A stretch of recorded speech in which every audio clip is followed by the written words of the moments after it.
Hey, what's up, guys? Hope you're all doing well. So, I wanted to talk a little bit today about how to find the right gym for you. So, this is in regards to MMA gyms, BJJ gyms, wrestling gyms, whatever. I'm going to first and foremost talk about my personal philosophy for when I'm looking for a gym and what's helped me in my journey doing that. So, the first thing, and really the most important thing, is to see if their morals and values align with mine. And so, what I really mean by this is, are they patient? Are they kind? Are they more loose? That's what I prefer. Now, for some people, they like more of like a hierarchy, or they like something to be super structured. And I'm not necessarily saying that that's wrong or is right. What I am saying is, for me personally, I like a gym that's super relaxed. It's not very big, but it's like medium sized. You got about like 20 people in the gym hanging out, rolling. And usually I like people of lower levels, right? I'm not a very good jiu-jitsu practitioner myself. I usually, if I had to compare where I think my skill level is, it's like if I'm rolling, it's usually around like the higher purple belt level. That's usually where I cap out right now. I'm kind of hard stuck there. I don't know if you know the term league, a League of Legends, but they have a term like hard stuck, like gold or silver or diamond, right? I'm kind of hard stuck purple as far as my skill level. Now, my knowledge is pretty good. I'd say my knowledge is maybe around that of a brown belt, maybe, possibly. I've been doing it for a while. I've come a long way from the old videos when I wrestled or grappled.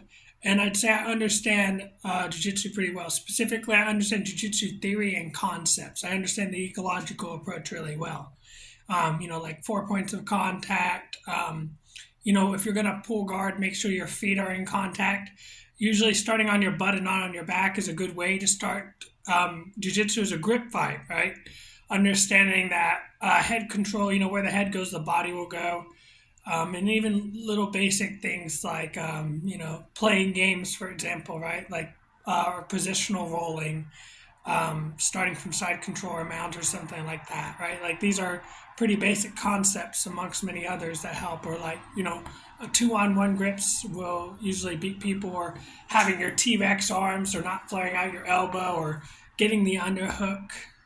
These basic concepts have gone super far away. I've learned techniques, but more than anything, what's helped me, especially level up my game recently, is understanding basic concepts. When to explode versus when to relax, when to sort of push the pace, how to push the pace in the first place. A lot of it has been mental, understanding my mindset or what my game plan is, more so than executing a specific technique at that specific moment. Because I'll see this a lot of times when people are trying to execute a technique at a very specific time in a very specific way, especially against resisting opponents. All of a sudden, there's so many variables that the way you want to set up that armbar might not necessarily happen ever, really. I know I was shown traditionally the way to do an armbar. Maybe this will be two topics. We'll talk about the belt system and we can talk about jujitsu and my problems with it today. But I think one big issue that I see a lot is that we learn techniques in isolation. So sometimes, they'll explain like, if you're trying to get an arm bar, that you put the foot on the hip and then you use the other leg and you push on the head and then you swing your leg over. And if they try to counter that, by bringing the arm out, you can switch to a triangle, right? And if they try to stand for a triangle, you can hook the leg. And those are not wrong. It's just I'm gonna be hard pressed to find people who end up doing that specific sequence with consistently, because a lot of times people have their own styles of how they roll, even if they learn techniques. So I think that's important to find your style. I see so many times where gyms will train 30 people, and of course it's a gym, right? You gotta train people. You can't just take one-on-one sessions with everybody at that moment. That's why there's private sessions. But even then, what works for you may not work for somebody else. Like I know for me, like I've got shorter, stumpy legs, so the way I set up a triangle is not going to be the same way, and even the way I retain my guard is not going to be the same way as somebody who's got really long, who's really lanky and kind of thinner. And the way like somebody who's like 6'3", 250 is going to roll versus the way I'm going to roll at 5'7", 170, right? It's going to be completely different. So that's really important to keep in mind. Primarily, I think helping people find what works for them is super important. I've even been shown like bump up sweeps or sit up sweeps, whatever you want to call it. I've been shown that instead of grabbing the arm, some people say to reach over the arm and to grab your own ribs, and that's one way that you can do it. And at the same time, I've seen other high level black belts who do it the way where you grab the arm. I like grabbing the arm, like specifically right back here. I like that and bumping up. And I've been shown different ways to set it up, or it's another good example of like when you bump up and you can't get it, then I just kind of come out and I start rest and I shoot for like a double. Um, and some people say that's wrong. I'm more concerned with results, and I think that's super important. I've even seen, I think there's a really good defensive system of jiu-jitsu with like hawking, for example. It's called hawking control, I believe, where somebody takes your back and you just kind of focus really heavily on defense. And that can be very good for people who are like 50-year-olds with knee injuries and stuff, and they can't be as explosive or athletic. Because that's the truth. Athletics play a huge part in jiu-jitsu. Strength training plays a huge part. I'm usually outsized and outweighed by most of my sparring partners, and yet consistently I've rolled with people who are like 6'7", for example, 250, 260. I've even rolled with bodybuilders who come in and these guys are reaching damn near 300 pounds, and I still perform just as well against them, sometimes better, because the way I roll with them, the system I have for them is way different than the way I roll with somebody my own weight or somebody smaller. I know somebody who's really big is not going to be able to keep cardio, and I know if I can weather the storm, that's going to tire them out significantly more than if I'm rolling with somebody like a track and field star who on their for fun they'll run half marathons. There's no way I'm gassing them out. Trying to play war of attrition with them is not good. So I really am going to muscle some of my moves, and I'm really going to put kind of more pressure on top of them when I'm controlling them, and I'm going to focus heavily on maintaining top control.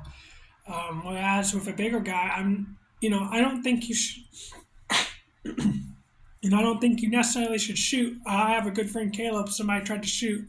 I think they tried to shoot a double or something on him, and he ended up, getting a tie plum, sprawling down on them and busting their nose open. That's the reality. Like I've rolled with Caleb, and he's a very good guy, very smart guy. And if I try to shoot a takedown on him the same way, I'm going to get fucked up. And so, if I was to roll with Caleb right now, I think my strategy specifically, what I would go a deep half guard and then work my way up from there. And then I'd probably get into a dog fight position. And because most people post out with their arms, I'd probably scoop that out and, do a Dagestani handcuff or something and just try to ride on that. And I wouldn't really try to take the back or anything because, if people tripod up, or they call it the quad pod, right? And if people try to quad pod up, and especially if you're too high up, they're going to like bring you over and you're going to lose position. And now they're on top of you. Oh, God, no.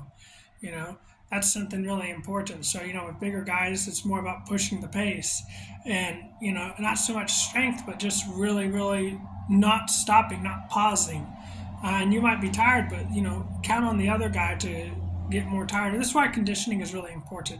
If you've got really good cardio, then even if somebody's technically better than you, if you can just last, if you can just be decent enough to last, then you'll see yourself win more often than not.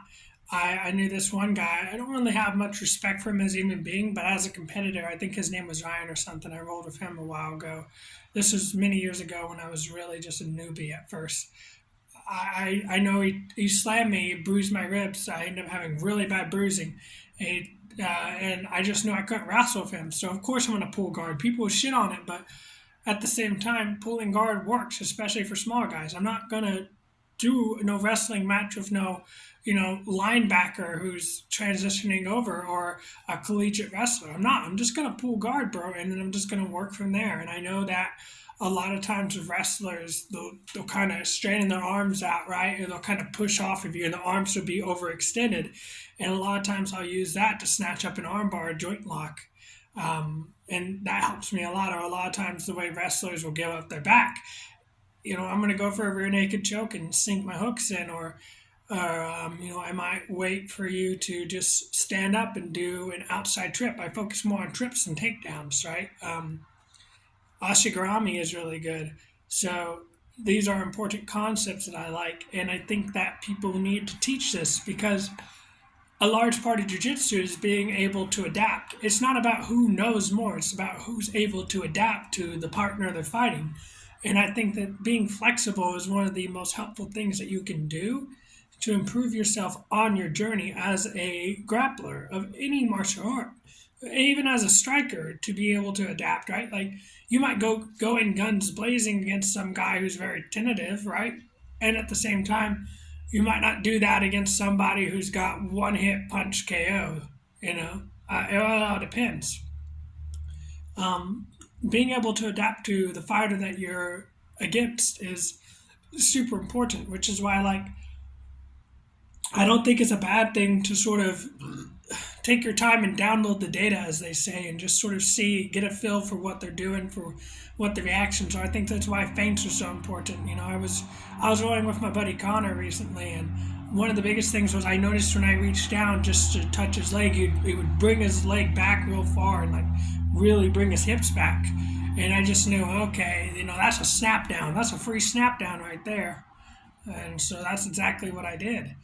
Whereas, if I'm trying to shoot a takedown on him, I know I'm going to fucking get my head slammed into the ground, because he's just really fast at bringing his hips back. But I also noticed that, sometimes when I would try to go with a double underpass, he would roll to his side. And so I'm just going to step over and get a good gift wrap.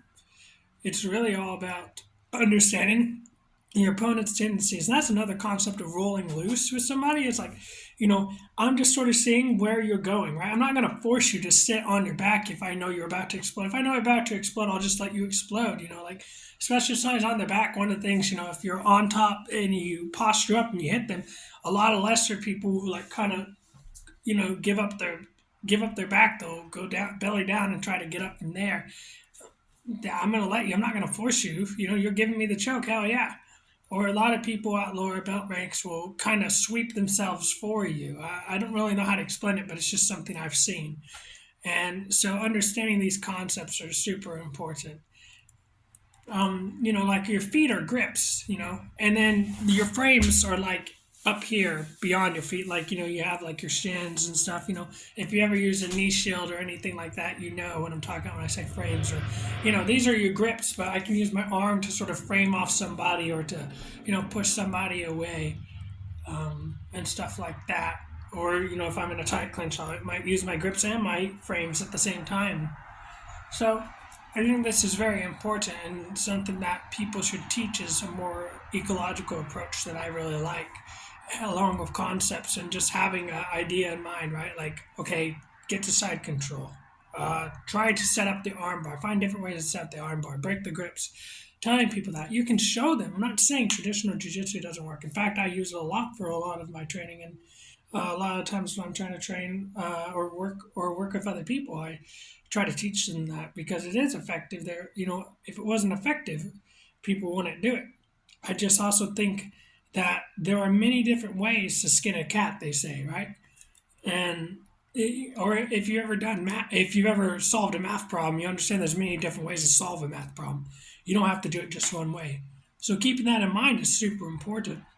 It can allow you to really level up your experience in a way that will transform your entire game. And then I think what's equally important is when you're trying to work on new techniques that you roll with, let's say, lesser belts. And you might wonder, why would I roll with a lesser belt? One of the biggest reasons I would personally roll with lesser belts, especially why I like working with white belts. I know this guy. I won't name his name because he's a bit of a shy guy, and I don't really know if he'd be okay with it. So let me think for a second. I think if I don't provide any descriptive details,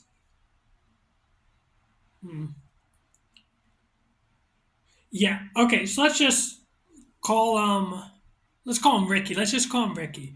Ricky, this guy hypothetically is Stripe white belt. I won't say where. When I roll with him, I love rolling with Ricky because he's just good enough to be a challenge, but he's not so hard that I can't practice techniques I'm more familiar with, right? And that's something I understand. Like, if I roll with a traditional white belt, I'm gonna crush them. It's not fair. It's not cool. It's not right. I'm gonna smash them really hard because a lot of white belts don't even understand simple concepts. A lot of white belts, like I see this all the time, where they'll go for grips, but their grips don't really have any purpose. They're just grabbing shit. They don't really know what they're setting it up with. They just got a death grip on the gi.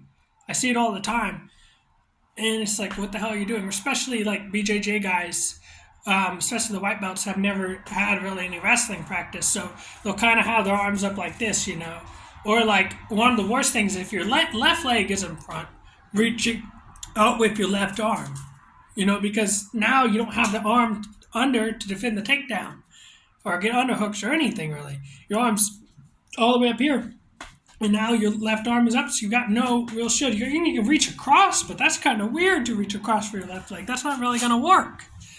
I mean, I could be wrong. I'm not saying never say never. I'm just saying, in general, that's been my experience. And it's a very simple concept that can take people really far. Or even learning traditional wrestling stances, right? Like, if your hips are higher than your opponent's when you're scrambling, you're usually going to win the scramble. And as well, if you can get lower than your opponent, you're usually going to get the takedown. It's not really too hard of concepts, or understanding, when to just shoot a takedown, but also when to chain wrestle. I know, for example, I've won so many of my matches, like just scrambling and doing and just not stopping until I've got a dominant position secured. That might mean a minute, 2 minutes, 3 minutes of like, but you'd be surprised. Like a good 15-second, 30-second scramble, God forbid a minute, will really tire most people out no matter how conditioned you are. I don't think people understand how hard wrestling condition is until they've actually wrestled. And, change your mindset of accepting, I'm going to do this no matter what and I'm not giving up, period, can help you transform your game. Because I've seen a lot of people that lose the mental battle before anything else. And then they start kind of getting lazy, or they start giving up positions, instead of really fighting for it, not accepting a bottom position. They're just so tired. And even, I say pulling guard can be good. And at the same time, I've seen some people who don't want to waste energy on on starting a scramble wrestling or having to shoot another takedown. And that they end up just pulling guard and doing it lazily where they don't have 4 points of contact. And then they get scooped to the side, and now, they've got to work with somebody on top of them. And they're not really sense of urgency, and they end up getting, submitted, usually in Americana or Kimura, or even like I've seen people tap to knee on belly. Although I usually use knee on belly with the shin of my foot to control people, than so much like pressing down my knee into their stomach. I don't really like doing that. I think it's a little kind of rude. I try not to put any pressure on my opponent's chest either. Like if I'm in side control, I'm not trying to crush you. I don't think that's cool. I don't think it's respectable. And I've had to tell like bigger people that I've rolled with, like, hey, please don't do that. This is, we are not competing here. We are just rolling. There's a big difference. There's your A game and there's your play game, right? And like if I'm trying to play around, that's like totally cool because I can practice more things. And at the same time, I'm not trying to win here, and I think we should keep that in mind. Understanding when you're trying to win and when you're not. And I really like a simple concept of telling people, however hard you go is how hard I will go. And then usually I have, a bit of a system where if somebody does something really mean, I usually look at like, is it a green flag, which means that was a good roll? Is it a yellow flag, which means proceed with caution, or is it a red flag, which means fully stop? And even yellow flags don't necessarily mean that you proceed with caution. It could be like, I stop at a yellow flag too, because I can see that's about to become a red flag, right? Like it's really dependent. I've seen some people like necessarily like putting a little bit of pressure on somebody or staying tight to them. It's not necessarily bad. It's when it starts to become painful that I really have a problem with. Again, because we're not competing, we're not competing. And so I want to be able to improve with you the next day, and I want you to be able to improve with me the next day. I'm not of the belief that you shouldn't use your strength. I think that's a cop out a little bit, and trying to limit somebody, but you're not just limiting somebody else, but you're making your jiu-jitsu only work conditionally. If your jiu-jitsu is really good, it'll be able to work with somebody who's very strong. And sometimes that's what it is that you have to, again, this goes back to being able to adapt your jiu-jitsu. If you need somebody to hold back for it to work, then is it very good jiu-jitsu? I would argue depends on the situation, right? Like literally depends on the situation because now you're developing a bad habit where anytime somebody big like that comes in to the gym to roll, you're essentially having them hold themselves back. But like I never see people say, "Oh, you're so fast," right? Like you should really slow down. I mean, I've seen people say, "Don't be spazzy," and I'm kind of mixed on that one. Maybe a topic for another day. Nonetheless, I digress. I think that it's been my experience that we often shit on strength way worse than we do with somebody who's very fast who has or uses their cardio to their advantage. What's the point of weightlifting if you can't use it in jiu-jitsu? Truly, I ask this because it's a part of who you are, and it's a skill that you've developed and acquired over months, if not years, of hard work and dedication and consistency. And I see it no different than asking people not to use certain techniques. Because, like I've even seen in MMA, like sometimes people will be totally fine, like with will kicking somebody and giving them brain damage, but God forbid you do a oblique kick or anything like that. You're just asking for conditional stuff. I'm not saying that's necessarily wrong if that's really how you want to roll. At the same time, I think it's important that both parties agree to it and you also do practice sometimes with those techniques. And that means safely, right? I'm not saying like full force blast somebody in an oblique kick. I am saying though, there are people who will do that in an MMA match, and you should absolutely train for that. You should be a realist. And if you never train for that, it might suck if that happens a little too hard in the gym, but I'd rather it happen in the gym and you get a wake up call than you get a wake up call when you're competing and then your knee gets blown out. So, to my last point, I want to sort of talk about the belt system.